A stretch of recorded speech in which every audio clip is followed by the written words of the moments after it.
Hey everyone, it is March 20th. Here is your evening news rundown. I am jet lagged. I am running on very little sleep, but the news doesn't stop, and neither does my work. And so I wanted to make sure that you all knew all the news that happened this afternoon. There's been a lot of news.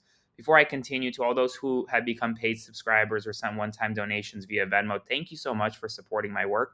You guys are allowing me to continue doing this work full time, including having some really cool experiences like being in Panama right now, where I'm going to do some exclusive stuff with the Panama Canal. So stay tuned. If you want to support my work and allow me to continue doing this, send a one-time donation via Venmo to Aaron-Parnas or become a paid subscriber to my Substack by clicking the button below. With that, let's just jump right into it. Today's big news: Donald Trump has officially signed an executive order dismantling the Department of Education as we know it. This executive order directs Linda McMahon, the Secretary of Education, to begin dismantling the Department of Education to, quote, return education back to the states, whatever that means. Now, the Department of Education cannot be abolished via an executive order, but it can be dismantled because the Department of Education was created via statute by an act of Congress.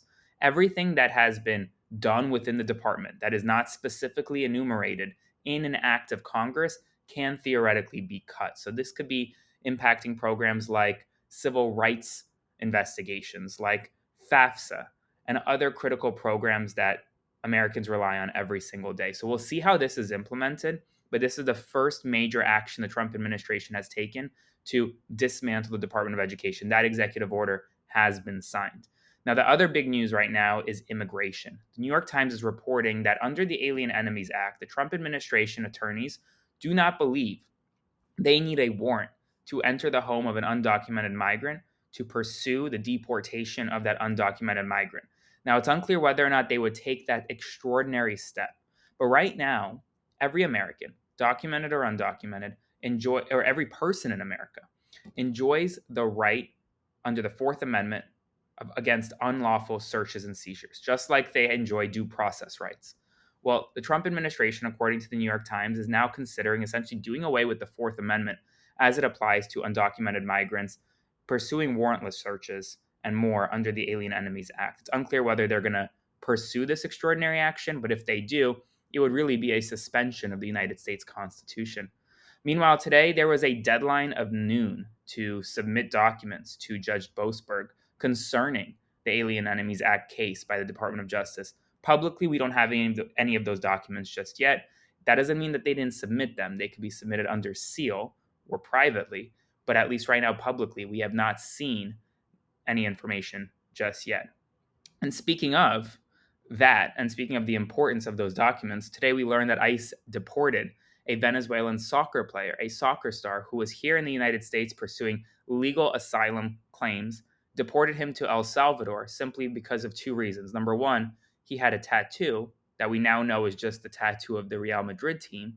And number two, that he did a horns up symbol, and therefore they thought he was part of the Tren de Aragua gang, when in reality he was just a soccer player who fled Maduro's regime because they tortured him in Venezuela and was living in America waiting for his final asylum hearing on April 17th. And ICE agents picked him up, and now he's in El Salvador.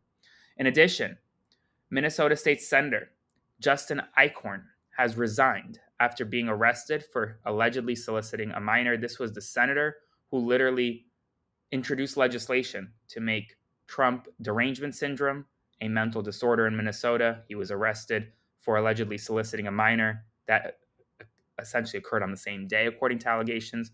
And well, now he has resigned. Attorney General Pam Bondi has charged 3 violent Tesla arsonists, quote unquote, with domestic terrorism in Oregon, Colorado, and South Carolina. All 3 individuals face the potential of 20 years in prison with a mandatory minimum term of 5 years if convicted.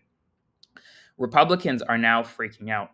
They want Elon Musk to stop talking about Social Security because they see in polling, according to The Hill, that the more Elon Musk talks about Social Security, the worse it is for Republicans.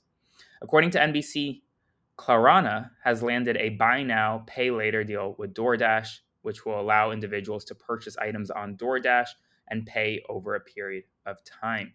April 2nd is the day for tariffs. We're 13 days away. The White House is moving forward with tariffs on April 2nd.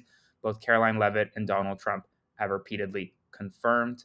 In addition, Republican Harriet Hageman in Wyoming, one of the most conservative areas in the country, was booed loudly after defending DOGE in her Republican state. And Canadian Prime Minister Mark Carney is expected to call a snap election for as early as April 28th as Liberal support in Canada surges amid Donald Trump's trade war. I will have another update likely this evening on my Substack, so stay tuned. If you want to support my work, become a paid subscriber to my Substack by clicking the button below or sending a one-time donation via Venmo to Aaron-Parnas. Thank you so much for standing with me, even when I am jet lagged on 2 hours of sleep.